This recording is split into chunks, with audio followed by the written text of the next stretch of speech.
Film की शुरुआत में हम देखते हैं एक अनंत अंधकार में अरबों तारों के बीच एक विशाल स्पेसशिप धीरे धीरे अपनी मंजिल की ओर बढ़ रहा था।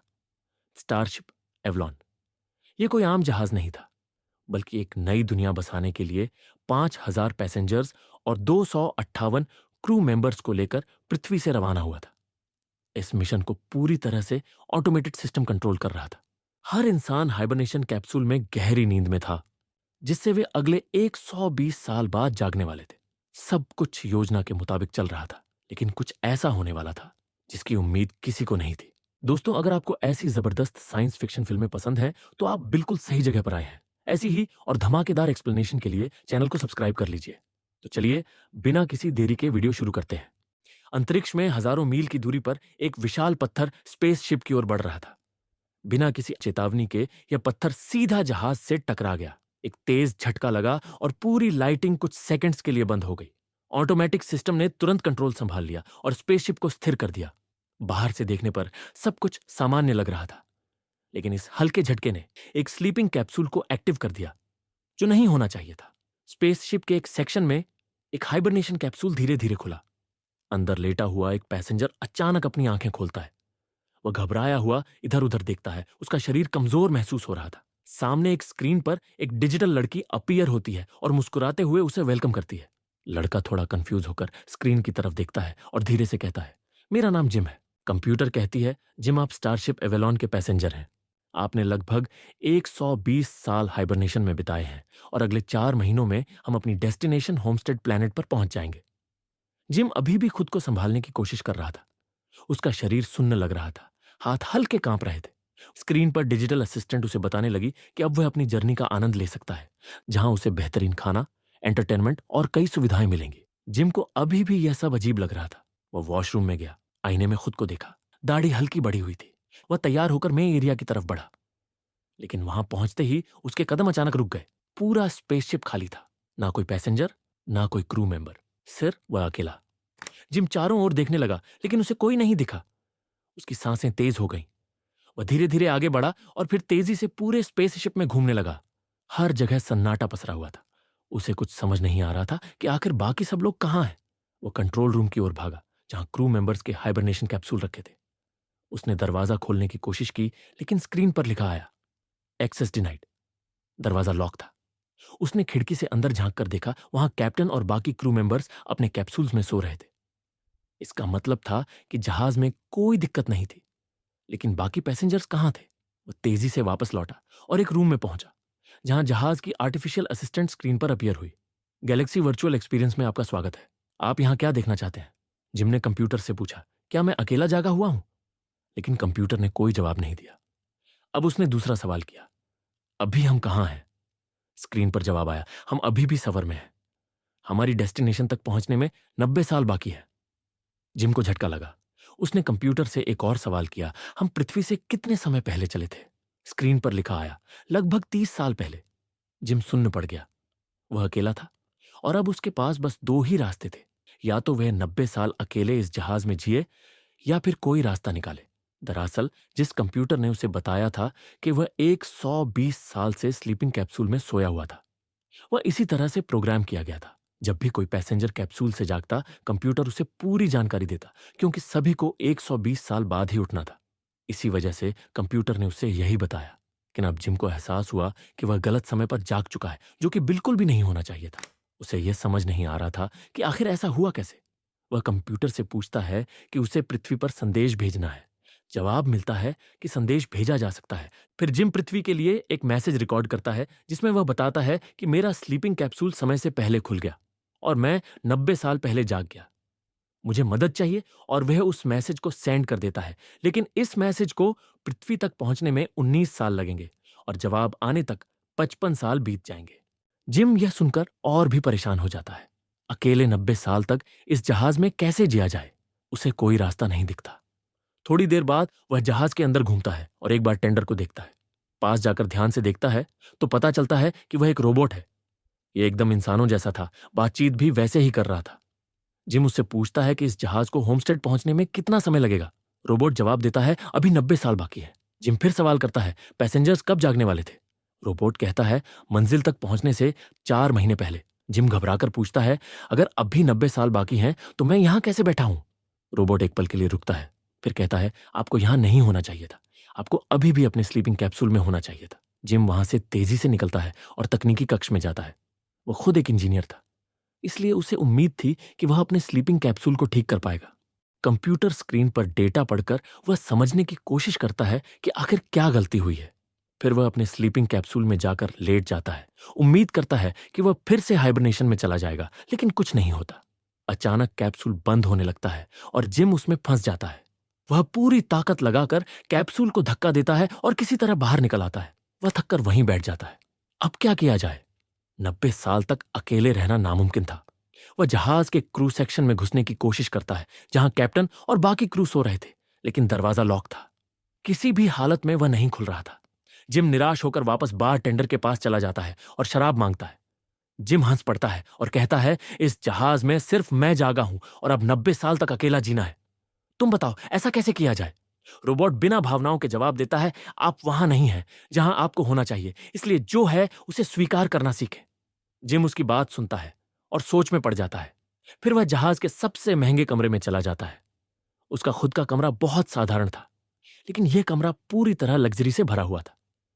जिम कमरे में घूमता है, बिस्तर पर लेटता है और महसूस करता है कि उसे अब अपनी जिंदगी वैसे ही जीनी होगी जैसे यह चल रही है। दिन बीतने लगते हैं और धीरे धीरे जिम अकेलेपन का आदी होने लगता है। उसकी दाढ़ी और बाल बढ़ चुके थे, लेकिन जहाज पर सिर्फ वही जागा था। जिम की लाख कोशिशों के बावजूद भी उसे कुछ भी सही महसूस नहीं होता। वह हमेशा उदास और बेचैन रहता है। एक दिन शराब के नशे में वह उस कमरे में चला जाता है जहां बाकी सभी यात्री अपने अपने स्लीपिंग कैप्सूल में सो रहे होते हैं। चारों तरफ गहरी शांति होती है। जिम का अकेलापन और गहरा हो जाता है। उसे एहसास होता है कि वह इस हालात में हमेशा अकेला नहीं जी सकता। इस तन्हाई से तंग आकर जिम अपनी जान लेने के बारे में सोचने लगता है। उसके दिमाग में ख्याल आता है कि अगर वह बिना एस्ट्रोनॉट सूट पहने स्पेसशिप से बाहर चला जाए तो सब कुछ खत्म हो जाएगा। यह सोचकर वह उस गेट की तरफ बढ़ता है जिससे होकर स्पेसशिप का मुख्य दरवाजा खुलता है। वह स्विच ऑन करने के लिए तैयार हो जाता है, लेकिन ऐन मौके पर उसका हाथ कांपने लगता है। उसकी हिम्मत जवाब दे जाती है और डर के मारे वह तेजी से वापस अंदर की तरफ भागता है। उसी दौरान उसका पैर शराब की बोतल से टकराता है और वह जोर से जमीन पर गिर जाता है। गिरने के बाद जब वह खुद को संभाल कर खड़ा होता है तो उसकी नजर सामने पड़े एक स्लीपिंग कैप्सूल पर जाती है। उस कैप्सूल के अंदर एक लड़की गहरी नींद में सोई होती है। जिम धीरे धीरे उसके पास जाता है और कैप्सूल के सिस्टम से उसकी जानकारी निकालता है। लड़की का नाम ऑरोरा होता है। जिम उसे ध्यान से देखता है और अचानक महसूस करता है कि वह उसे पसंद करने लगा है। अगली सुबह जिम अपने हाथ में कॉफी और नाश्ता लेकर उसी कैप्सूल के पास बैठ जाता है। वह उस सोई हुई लड़की से बातें करने लगता है, मानो वह उसे सुन रही हो। जिम के मन में कई ख्याल चल रहे होते हैं। कुछ देर बाद वह बार टेंडर, जो कि एक रोबोट होता है, के पास जाता है और उसे अपनी उलझन बताता है। वह कहता है कि उसे ऑरोरा पसंद आ गई है और वह उसे जगाना चाहता है, लेकिन जिम यह भी जानता है कि ऐसा करना बहुत गलत होगा। यह उसके लिए नैतिक रूप से सही नहीं है, लेकिन उसका अकेलापन उसे अंदर ही अंदर तोड़ रहा होता है। वह किसी भी तरह इस तन्हाई से निकलना चाहता है। इसी कशमकश में कई महीने बीत जाते हैं, लेकिन फिर भी वह कोई अंतिम फैसला नहीं ले पाता। वह लगातार इस बात को लेकर दुविधा में रहता है कि उसे ऑरोरा को जगाना चाहिए या नहीं। फिर एक दिन कई महीनों की उथल पुथल के बाद जिम आखिरकार एक फैसला ले लेता है। वह कुछ सामान लेकर ऑरोरा के स्लीपिंग कैप्सूल के पास जाता है और उसके सिस्टम में छेड़छाड़ करता है। इसके कारण कैप्सूल में तकनीकी खराबी आ जाती है, जिससे ऑरोरा धीरे धीरे जागने लगती है। लेकिन उसके जागने से पहले ही जिम वहां से चुपचाप निकल जाता है। अब जिम घबरा जाता है। उसे इस बात का अफसोस होता है कि उसने जो किया वह सही था या नहीं। वह खुद को शांत करने की कोशिश करता है और वापस नीचे चला जाता है। कुछ समय बाद उसे दिखाई देता है कि ऑरोरा अब जाग चुकी है और पूरे स्पेसशिप में इधर उधर घूम रही है। वो बार बार आवाज लगा रही होती है, क्या कोई यहां है? इसी बीच जिम उसके सामने आ जाता है। ऑरोरा उसे देखते ही सवाल करने लगती है, क्या आप एक पैसेंजर हैं या क्रू मेंबर? जिम मुस्कुराते हुए जवाब देता है, मैं भी एक पैसेंजर हूं और मेरा नाम जिम है। ऑरोरा आगे पूछती है, क्या आपको पता है यहां क्या हो रहा है? बाकी सभी लोग अपने स्लीपिंग कैप्सूल में क्यों सो रहे हैं? जिम उसे बताता है कि उसे खुद भी यह नहीं पता कि उसकी नींद समय से पहले क्यों टूट गई थी। फिर जब ऑरोरा को एहसास होता है कि अभी भी मंजिल तक पहुंचने में 79 साल लगेंगे, तो वह बुरी तरह से घबरा जाती है। घबराहट में वह तेजी से अपने स्लीपिंग कैप्सूल की ओर भागती है, क्योंकि उसे उम्मीद होती है कि शायद वह फिर से सो सकती है। लेकिन जिम उसे रोकता है और बताता है कि अब यह संभव नहीं है। वह कहता है, ये कैप्सूल सिर्फ हमें जगाने के लिए डिजाइन किए गए हैं, सुलाने के लिए नहीं। ऑरोरा सुनकर हैरान रह जाती है। जिम उसे शांत करने की कोशिश करता है, लेकिन ऑरोरा इस सच्चाई को स्वीकार नहीं कर पाती। वह बिना कुछ बोले अपने केबिन में चली जाती है और बिस्तर पर लेट जाती है। अगले दिन जब ऑरोरा जागती है तो वह सीधा एक कंप्यूटर टर्मिनल के पास जाती है और यह जानने की कोशिश करती है कि क्या किसी भी तरह से वह दोबारा स्लीपिंग कैप्सूल में सो सकती है। लेकिन लाख कोशिशों के बावजूद उसे कोई उम्मीद की किरण नहीं मिलती। तभी जिम वहां आता है और दोनों साथ में नाश्ता करने जाते हैं। ऑरोरा जिम से कहती है, शायद कोई और रास्ता होगा जिससे हम वापस अपनी नींद में जा सकें। लेकिन जिम निराशा में जवाब देता है, मैं 1 साल से हर संभव तरीका आजमा चुका हूं, यह मुमकिन नहीं है। यह सुनकर ऑरोरा परेशान हो जाती है। वो गहरी सोच में डूब जाती है और कुछ पल बाद कहती है, मैं इतनी आसानी से हार नहीं मान सकती, और वहां से तेजी से निकल जाती है। लेकिन उसे नहीं पता था कि सच्चाई कुछ और ही थी। ऑरोरा एक राइटर होती है, इसलिए वो किताब लिखना शुरू करती है जिसमें वो जागने के बाद की सारी बातें लिखती है। दूसरी तरफ जिम बारटेंडर के पास जाता है और उससे कहता है कि ये बात अपने तक ही रखे कि उसने ऑरोरा को जगाया है। बारटेंडर उसे बताता है कि वो एक रोबोट जरूर है, पर वो एक जेंटलमैन है और वो ये बात कभी नहीं बताएगा। इसके बाद दोनों हर रोज यही कोशिश करते रहते हैं कि वे कैसे अपनी नींद में जा सकें, पर उनकी सारी कोशिशें बेकार जाती हैं।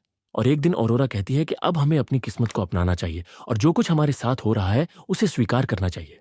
धीरे धीरे दोनों अपनी उसी जिंदगी में खुश रहने की कोशिश करने लगते हैं। जिम और ऑरोरा की दोस्ती हो जाती है। वे एक साथ डांस करते हैं, गेम्स खेलते हैं, खाना खाते हैं और ड्रिंक्स भी पीते हैं। अब जिम को ऑरोरा से प्यार हो जाता है। एक दिन वो एक छोटा रोबोट बनाता है और उसी रोबोट के जरिए ऑरोरा को संदेश भेजता है कि वो उसे डेट पर ले जाना चाहता है।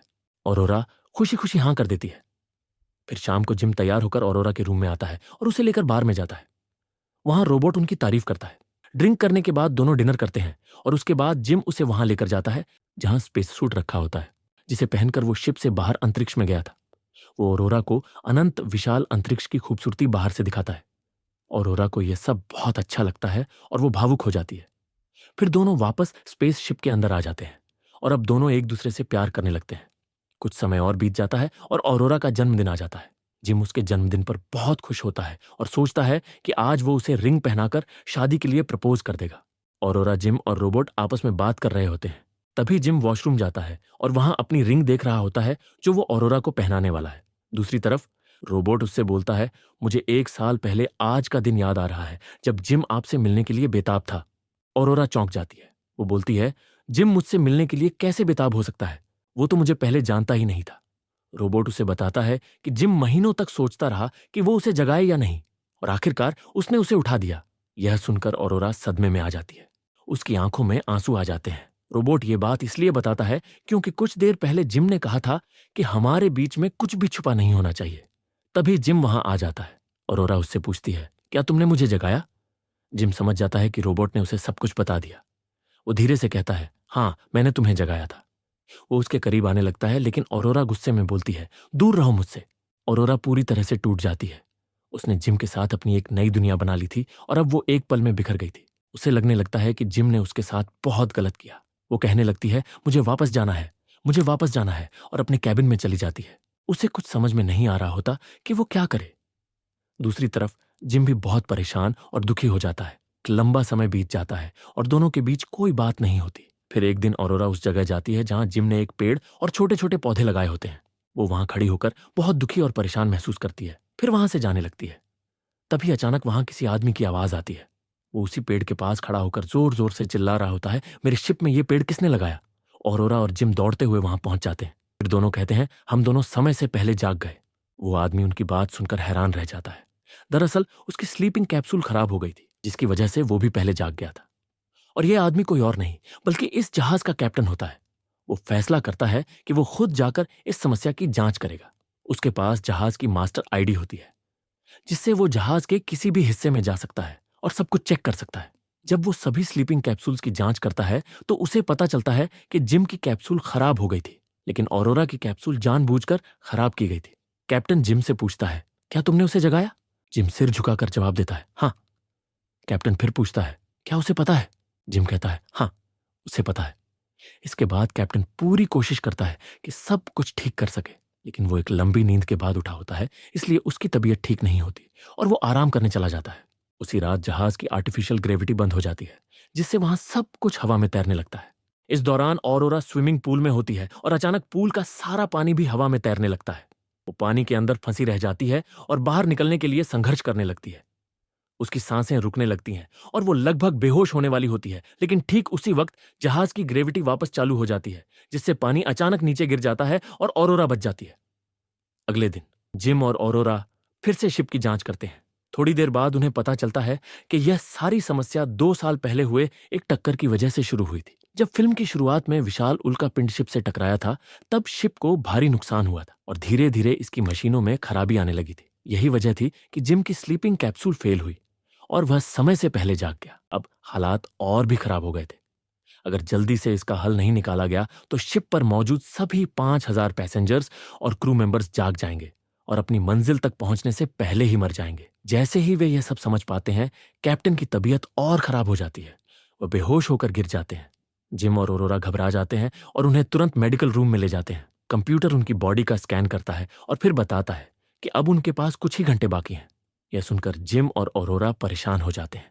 मरने से पहले कैप्टन अपनी मास्टर आईडी जिम को दे देते हैं और कहते हैं, इस आईडी से तुम शिप के किसी भी हिस्से में जा सकते हो। जल्दी से इस समस्या का हल निकालो और इसे ठीक करो।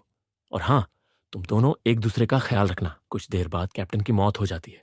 अब तक जिम और ऑरोरा को यह समझ में आ चुका था कि शिप बहुत खराब हालत में है और इसे ठीक करना जरूरी है। वे दोनों खराबी का पता लगाने की कोशिश करते हैं। जांच करते करते उन्हें पता चलता है कि शिप का तापमान लगातार बढ़ता जा रहा है। जब वे और ध्यान से चेक करते हैं तो पता चलता है कि शिप में एक छेद हो गया है, जिससे अंदर की गर्मी बढ़ रही है। अगर इसे जल्दी से ठीक नहीं किया गया तो शिप ब्लास्ट हो सकता है। इसका हल था शिप के बाहर जाकर मेन डोर खोलना, ताकि अंदर की गर्मी बाहर निकल सके। लेकिन इस काम में बहुत खतरा था। जो भी बाहर जाकर दरवाजा खोलेगा वह वापस नहीं आ पाएगा। जैसे ही दरवाजा खुलेगा, भीषण गर्मी बाहर निकलेगी, जिससे वह जल जाएगा। फिर भी जिम यह फैसला करता है कि वह बाहर जाकर दरवाजा खोलेगा, चाहे कुछ भी हो। जिम अपना स्पेसर सूट पहनता है और बाहर जाने की तैयारी करता है। औरोरा उसे देखती है। उसकी आंखों में आंसू होते हैं। वह रोते हुए उससे कहती है, तुम्हें वापस आना होगा। तुम्हारे बिना मैं शिप पर अकेली नहीं रह सकती। जिम मुस्कुराता है और फिर धीरे धीरे एयरलॉक की ओर बढ़ता है। जैसे ही जिम शिप के बाहर पहुंचता है, औरोरा अंदर से सिस्टम कंट्रोल करती है। जिम धीरे धीरे मेन डोर तक पहुंचता है और जैसे ही वह वहां पहुंचता है, औरोरा स्विच ऑन कर देती है। तभी शिप का मेन डोर अचानक खुलता है और अंदर से तेज आग और गर्मी बाहर निकलने लगती है। लपटें चारों ओर फैल जाती हैं, इतनी गर्म कि लोहा तक पिघल सकता था। लेकिन जिम ने अपने साथ एक मजबूत मेटल शील्ड ली हुई थी, जिससे वह आग से बच सकता था। जिम खुद को उस शील्ड से बचाकर रखता है। जैसे ही सारी आग बाहर निकल जाती है, दरवाजा तेजी से बंद हो जाता है। लेकिन अचानक जिम पर जबरदस्त प्रेशर पड़ता है, जिससे वह तेजी से बाहर की ओर फेंका जाने लगता है। उसी प्रेशर के कारण उसकी सेफ्टी रोप टूट जाती है, जो उसे शिप से जोड़े हुए थी। साथ ही उसके स्पेसर सूट में छेद हो जाता है और ऑक्सीजन लीक होने लगती है। उसे सांस लेने में दिक्कत होने लगती है। उसकी नजरें धुंधली पड़ने लगती हैं और वह धीरे धीरे बेहोश होने लगता है। जिम अब विशाल अंतरिक्ष में दूर बहने लगता है। बेहोशी की हालत में वह ऑरोरा को बताने की कोशिश करता है कि वह अब अंदर नहीं आ सकता, क्योंकि उसकी सेफ्टी रोप टूट चुकी है। यह सुनते ही ऑरोरा घबरा जाती है। बिना वक्त गंवाए अपना स्पेस सूट पहनती है और जिम को वापस लाने के लिए बाहर निकल जाती है। वो पूरी ताकत से उसकी ओर तैरती है, लेकिन ऐन मौके पर उसकी रोप छोटी पड़ जाती है, जिससे वह जिम तक नहीं पहुंच पाती। जिम उसे और दूर जाने लगता है। तभी अचानक ऑरोरा को जिम की टूटी हुई रस्सी दिखती है। बिना सोचे समझे वह झपट कर उस रस्सी को पकड़ लेती है और पूरी ताकत लगाकर जिम को स्पेसशिप की ओर खींचने लगती है। किसी तरह वह उसे अंदर ले आती है। जैसे ही वह जिम का हेलमेट खोलती है, देखती है कि उसकी सांसें थम चुकी हैं। घबराकर वह उसे तुरंत मेडिकल रूम में ले जाती है और मशीन में रखती है। कंप्यूटर उसका स्कैन करता है और ठंडी आवाज में कहता है कि जिम अब इस दुनिया में नहीं रहा। ऑरोरा यह सुनते ही रोने लगती है, लेकिन हार नहीं मानती। वह मशीन को ऑर्डर देती है कि जिम का पूरा ट्रीटमेंट एक साथ शुरू किया जाए। कंप्यूटर इससे इनकार कर देता है। तब वह कैप्टन की आईडी निकालती है, मशीन में स्वाइप करती है और फिर से आदेश देती है। इस बार कंप्यूटर तुरंत इलाज शुरू कर देता है।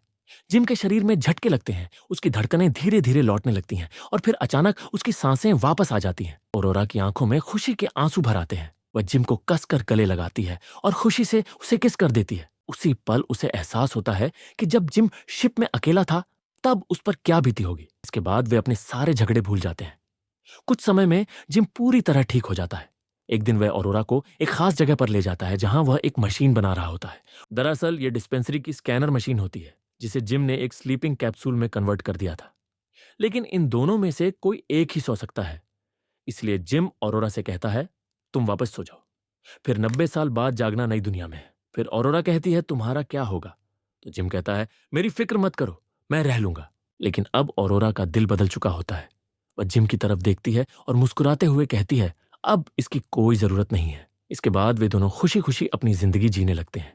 एक शाम जिम ऑरोरा को वह रिंग देता है जो वह उसके बर्थडे पर देने वाला था। ऑरोरा खुशी से उसे पहन लेती है। दोनों एक नई जिंदगी की शुरुआत करते हैं। इस दौरान ऑरोरा एक किताब लिख रही होती है जिसमें वह इस पूरे सफर में जो कुछ हुआ उसे दर्ज करती है। धीरे धीरे 88 साल गुजर जाते हैं। अब स्पेसशिप अपनी मंजिल होमस्टेड के पास पहुंचने वाला होता है। जब शिप के सभी पैसेंजर्स और क्रू मेंबर्स जागते हैं और बाहर आते हैं तो वे देखते हैं कि शिप के अंदर अब एक सुंदर जंगल सा बन चुका है। हर जगह हरे भरे पेड़ और लताएं फैली हुई हैं। तभी वे ऑरोरा की लिखी हुई किताब पढ़ते हैं जिसमें लिखा होता है जब आप सब एक लंबी और गहरी नींद में थे तब यहां बहुत कुछ हुआ था। हमने अपनी पूरी जिंदगी यहीं इसी शिप पर खुशी खुशी जी ली। इसी के साथ फिल्म खत्म हो जाती है। अगर आपको ये वीडियो पसंद आई हो तो इसे लाइक और शेयर करना ना भूलें। और ऐसी ही जबरदस्त साइंस फिक्शन और थ्रिलर फिल्मों की एक्सप्लेनेशन के लिए मूवीवर्स हिंदी को सब्सक्राइब करें। मिलते हैं अगली वीडियो में। तब तक के लिए स्टे क्यूरियस, कीप वॉचिंग।